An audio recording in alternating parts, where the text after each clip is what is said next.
Oh, there is nothing worse. It's one of those bitterly cold nights, and you suddenly realize it's getting colder inside the house. Your heater's just stopped. That little bit of panic starts to set in, right? But hey, don't worry. Take a breath. We're going to walk through exactly what to do step by step. Okay, so let's get right into it. The temperature inside is dropping, and you need a plan, a clear, calm plan of action. What should you check first? And more importantly, when is it time to just make that call for help? Let's figure that out together. First up, let's just understand the battlefield. Because if you're here in Oklahoma, your heater probably didn't fail out of random bad luck. Our climate, well, it puts a very specific, very unique kind of strain on these machines. Now, this is what's really fascinating and frustrating. Think about what those wild temperature swings do to the metal parts inside your furnace. They're constantly expanding in the warmth and then contracting in the freezing cold. It's this process called thermal stress. And over time, all that flexing, it's like bending a paperclip back and forth. Eventually, it just gives out, causing parts to fail way sooner than they should. So this leads us to the usual suspects. Here are the most common points of failure we see. We're talking about everything from parts just wearing out to, honestly, simple neglect. And I'll tell you, in Oklahoma's high-dust environment, that last one, the clogged air filter, is responsible for a huge number of emergency calls. It literally chokes the system until it gives up. Okay, so now we get to the most crucial decision you have to make. How bad is this really? Is this a full-blown middle-of-the-night emergency, or is it just an annoyance that can wait until morning? Getting this right is absolutely key. This slide right here is your cheat sheet. And let's be crystal clear about this stuff on the left. It is non-negotiable. If you smell gas, I mean it, get out of the house immediately and call for help from a safe distance. A yellow pilot flame, weird banging noises, or water pooling around the unit, those are all serious red flags that mean you need a pro right now.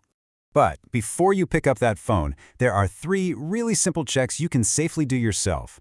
And you would be surprised how many times the problem is just something simple, like the thermostat being on the wrong setting, a filter that's completely clogged, or a breaker that's tripped. Checking these first might just save you the cost of an emergency visit. All right, so you've done the checks and still nothing. The heat's not coming on. Now, the temptation is to just grab your phone, search, and call the very first company that pops up. But I'm telling you, in that moment of panic, taking just 2 minutes to check a few things can save you a world of headaches. So, what's a good sign of a pro you can actually trust? Social proof. You want to look for what your actual neighbors are saying. For example, the source we're looking at here highlights their 45-plus 5-star Google reviews. And that's not some generic national platform. These are verified reviews from local homeowners. That's a powerful indicator of quality right there.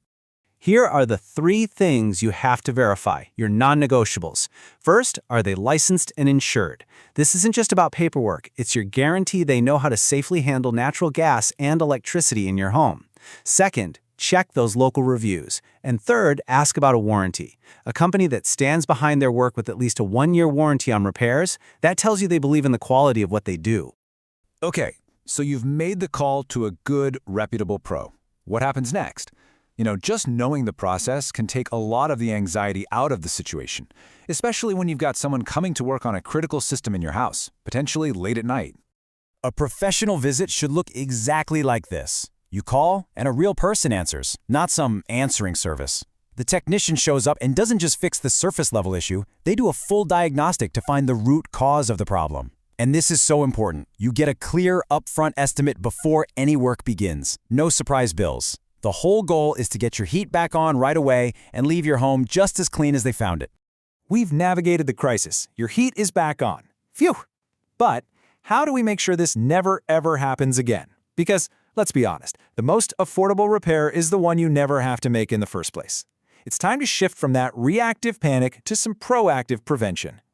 So, take a look at this number. According to our source, this is about what you can expect a typical professional tune-up to cost. Somewhere in that ballpark. Just kind of keep that figure in your head for a second. Because that cost, well, it's just a tiny fraction of what a middle-of-the-night emergency call, with possible major parts needing to be replaced, is going to run you. See, prevention isn't really an expense. It's an investment against a much, much bigger one down the road. And what do you actually get for that investment? Well, it's not just a quick look over. A real pro tune-up is a deep dive into the health and safety of your entire system. They're cleaning critical parts, testing sensors and safety controls, checking pressures, all the things designed to catch a small issue before it decides to become a catastrophic failure on the coldest night of the year. So we'll just leave you with this one question.